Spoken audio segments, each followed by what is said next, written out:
Bismillahirrahmanirrahim. Assalamualaikum warahmatullahi wabarakatuh. Berjumpa lagi dengan saya Ibu Lili Anissa Rahmawati.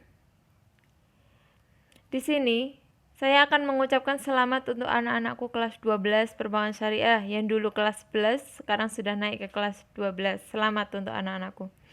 Semoga kalian semua selalu diberikan kesehatan dan keselamatan selalu. Kali ini, Bu Lili akan mengajar mengenai materi produk kreatif dan kewirausahaan untuk kelas 12. Materi apa saja yang harus kita pelajari satu semester ini, tetapi di sini saya mencantumkannya satu periode, 2 periode, jadi semester genap dan semester gasal. Untuk semester gasal, kita mempelajari 3.11 sampai 3.15. Sedangkan untuk semester genap itu 3.16 sampai 3.20. Langsung saja kita mempelajari materi yang pertama, itu pengertian produksi massal. Sebelumnya, dalam dunia usaha tentu tidak asing lagi mengenai istilah produksi massal. Karena apa? Proses ini jamak terjadi dan sangat penting dalam memenuhi permintaan pasar. Bisa jadi produk yang Anda pakai sehari-hari adalah hasil dari proses ini. Selanjutnya kita mempelajari pengertian.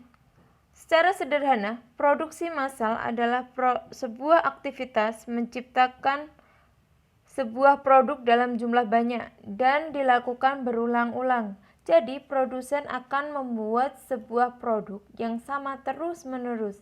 Kegiatan produksi secara massal itu memfokuskan diri pada bagaimana menghasilkan sebuah produk dalam bentuk seefisien mungkin, karena tuntutan efisiensi inilah kemudian di dalam sebuah produksi secara massal diberlakukan sebuah standar operasional tertentu agar produksi selalu sesuai standar dan sesuai memenuhi batas waktu yang diinginkan.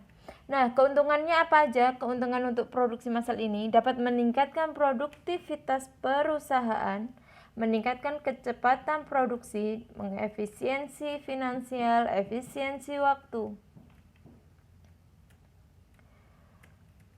Meningkatkan produktivitas perusahaan itu dengan melakukan produksi barang secara banyak dan terus-menerus. Otomatis produktivitas perusahaan terus-menerus terjadi bahkan setiap hari selama 24 jam.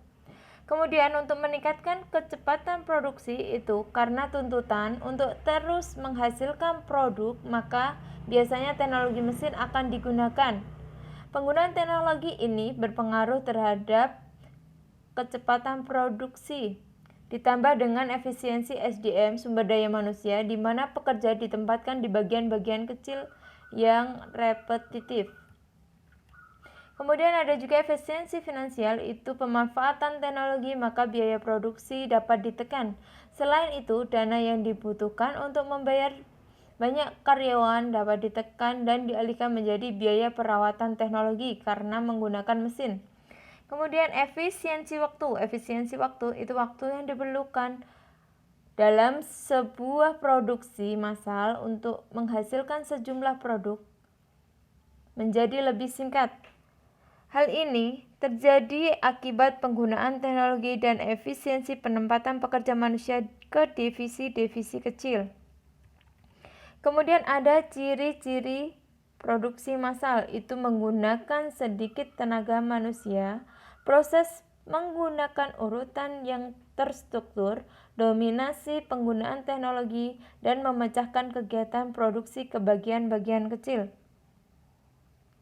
Yang pertama, menggunakan sedikit tenaga manusia karena produksi jenis ini menekan kepada produksi yang terus-menerus dalam jumlah banyak. Maka tenaga manusia banyak digantikan oleh teknologi mesin. Hal ini karena mesin lebih efisien dan lebih cepat melakukan pekerjaan. Kemudian ada proses menggunakan urutan yang terstruktur. Alur produksi bersifat linear, tidak ada pencampuran antara bahan jadi dengan bahan yang masih setengah jadi. Karena urutan jelas, yaitu dimulai dari pengolahan bahan baku sampai ke barang jadi sesuai dengan pola yang sudah ditentukan. Kemudian ada dominasi penggunaan teknologi. Nah, dominasi penggunaan teknologi ini, mesin sangat dominan karena mesin mampu terus-menerus bekerja secara efisien tanpa lelah. Mulai dari menghasilkan atau mengolah bahan mentah sampai ke menyelesaikan pekerjaan detail yang membutuhkan ketelitian. Sedangkan tenaga manusia lebih banyak hanya di bagian pengawasan dan supervisi saja. Kemudian yang keempat itu ada memecahkan kegiatan produksi ke bagian-bagian kecil. Bagian-bagian pekerjaan dipecah menjadi bagian kecil. Baik pekerja atau mesin memiliki satu tugas tertentu yang repetitif. Biasanya tugas-tugas kecil ini dimasukkan ke dalam beberapa divisi dan kemudian hasil dari pekerjaan-pekerjaan kecil ini menghasilkan sebuah produk akhir. Kemudian ada juga indikator keberhasilan produksi massal dari produktivitas. Yang kedua ada kapasitas untuk memproduksi. Ketiga, terjaganya kualitas produk. Keempat, kelancaran selama proses produksi dan kepuasan konsumen. Nah, yang pertama ada produktivitas. Di sini menyangkut bagaimana efektifkah sebuah perusahaan dalam memanfaatkan sumber daya yang ada dengan hasil produksi yang dihasilkan. Karena apa? Produksi massal dapat dikatakan berhasil jika produksi meningkat seiring dengan efisiensi sumber daya yang digunakan. Kemudian ada kapasitas untuk memproduksi. Nah, sejauh mana kemampuan produksi maksimal yang dapat dicapai dari seluruh komponen yang ada. Jika teknologi, pekerja, bahan baku, dan permodalan dapat meraih hasil maksimal, maka produksi massal dapat digolongkan berhasil. Kemudian ada terjaganya kualitas produk. Nah, salah satu tantangan yang ada saat proses memproduksi dalam jumlah yang besar adalah kualitas dengan equality control. Produk yang memiliki kualitas yang standarisasi dari setiap unitnya adalah indikator kuat keberhasilan sebuah produksi. Kemudian ada kelancaran selama proses produksi. Indikator berikutnya ini dapat dilihat dari seberapa lancarkah sebuah produksi terjadi. Jika dalam prosesnya terjadi tidak ada hambatan, maka kecepatan produksi pun akan meningkat. Kepuasan konsumen.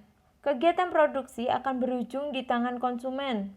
Jika konsumen merasa puas, maka hal tersebut menjadi indikator baik dari keberhasilan sebuah produksi. Kepuasan konsumen dapat diraih dari sejauh mana ketersediaan produk di pasaran. Kemudian konsumen akan mendapatkan produk dan secepat apa pelayanan yang akan diberikan oleh konsumen. Nah, itu tadi materi mengenai produk kreatif kewirausahaan dengan proses indikator dan keberhasilan produksi massal. Apabila kalian belum jelas, silakan ditanyakan. Kalian belum paham, silakan ditanyakan. Karena kalau kalian belum jelas, belum paham, kalian diam saja, kalian tidak akan mendapatkan apa-apa. Sedangkan kalian belum jelas, kalian belum paham, kalian bertanya, kalian akan mendapatkan ilmu yang bermanfaat. Nah, sekian dari Bu Lili. Selalu patuhi protokol kesehatan agar kalian semua selalu diberikan kesehatan dan keselamatan. Terapkan 3M, mencuci tangan dengan sabun, menjaga jarak, dan memakai masker selalu. Semoga pandemi segera berakhir, kita bisa berjumpa kembali. Terima kasih. Wassalamualaikum warahmatullahi wabarakatuh.